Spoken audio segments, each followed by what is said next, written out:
good. So it's not good, but it's like a 15% down. SERV stock analysis and price predictions. So is it a buy? Watch this 1 minute video till the end to find out. Certainly speaking, this is why I always say always wait for a confirmation, because it was in a no man's land, which was the pink level, the pink area, and I was only really going to be interested in the price if the price either broke below the low or broke above the high, and it didn't break above the high, so that's why there's never bought.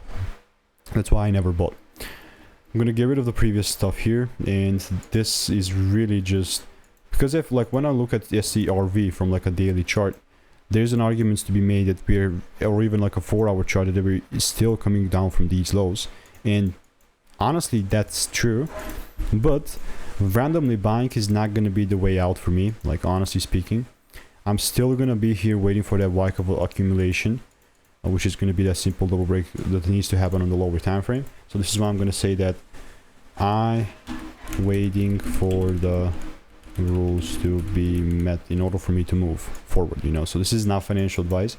If you want to learn the strategy that I'm using for free, just check the photos link in the description. All reviews 5 stars. See you in the next one.